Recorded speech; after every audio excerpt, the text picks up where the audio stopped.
Ethiopia, a nation of over 120 million, rich in history and ambition, yet landlocked and hemmed in by its geography.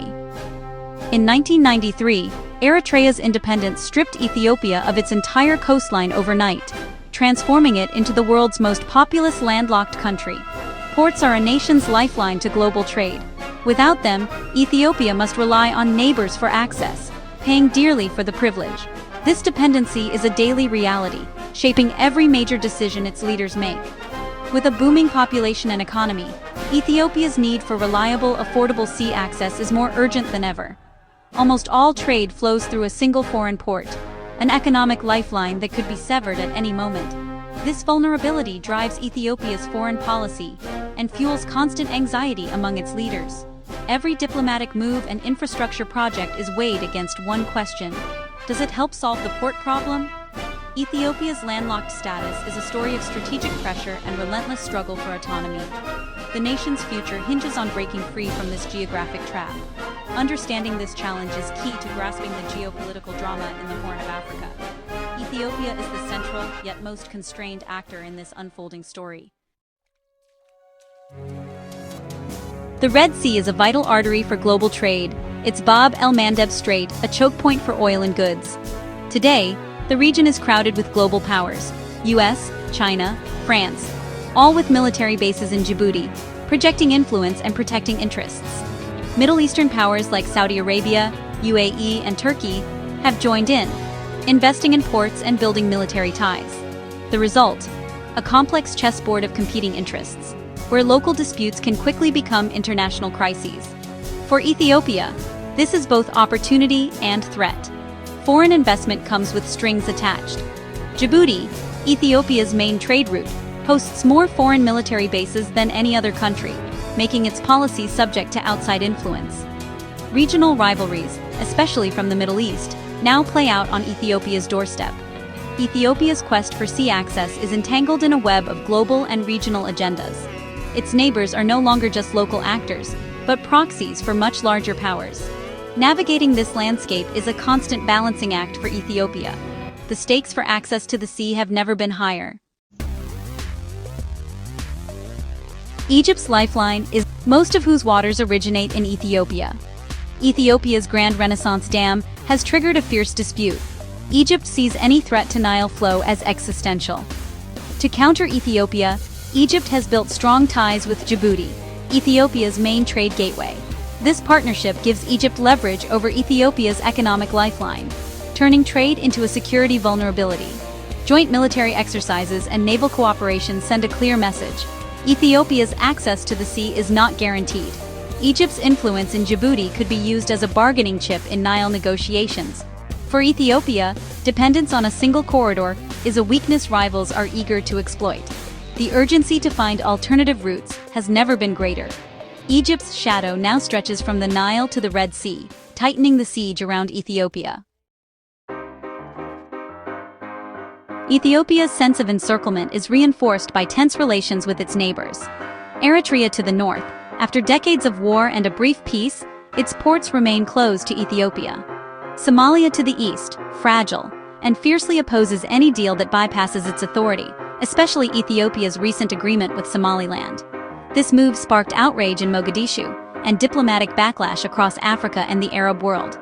Sudan to the west, once cooperative, now embroiled in civil war and border disputes, closing off another potential trade route.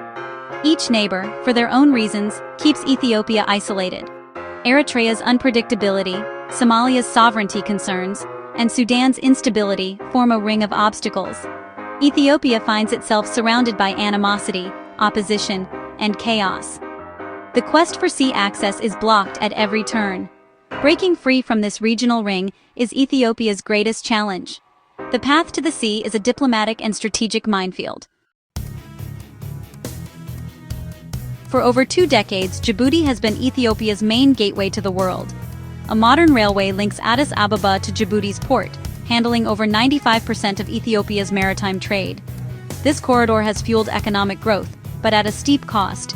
Ethiopia pays Djibouti $1.5 billion annually in port fees. The financial burden drains Ethiopia's resources, money that could be used for development. Djibouti holds all the cards. Ethiopia has little leverage to negotiate better terms. Relying on a single route creates immense strategic vulnerability. Djibouti's foreign policy is shaped by powerful tenants, including Egypt, adding to Ethiopia's insecurity. Any instability or shift in alliances could sever Ethiopia's economic lifeline. The Djibouti corridor is a strategy of survival, not prosperity. High costs and strategic risks make it unsustainable for Ethiopia's ambitions. The search for alternatives is not just a desire, it's a necessity. Ethiopia's future depends on breaking this dependency. Eritrea's ports of Massawa and Assab are Ethiopia's most logical sea outlets. Before the 1998 border war, Assab served Ethiopian trade almost exclusively. The 2018 peace deal briefly raised hopes of reopening these routes. For a moment, families reunited and talk of economic cooperation flourished. But optimism faded, borders closed, ports remained shut, and mistrust resurfaced. Eritrea's leader, Isaias Afwerki, prioritizes control over economic openness. The relationship is hostage to political will and deep-seated suspicion. Investing in Eritrean infrastructure is risky under an unpredictable regime. The most logical path to the sea remains blocked by political uncertainty. For now, Eritrea's ports are tantalizingly out of reach. Ethiopia's boldest move is its deal with Somaliland, a self-declared state unrecognized by the world. In 2024, Ethiopia signed an agreement to lease a stretch of Somaliland's coast for a port and naval base. In return, Ethiopia would consider recognizing Somaliland's independence and offer a stake in Ethiopian Airlines. This could finally give Ethiopia direct sea access and break its dependency on Djibouti. But the risks are enormous. Somalia sees the deal as an attack on its sovereignty and has rallied regional opposition. Ethiopia faces diplomatic isolation and the threat of regional conflict. Pushing forward could spark confrontation with Somalia and its allies. The deal challenges international norms and could destabilize the Horn of Africa.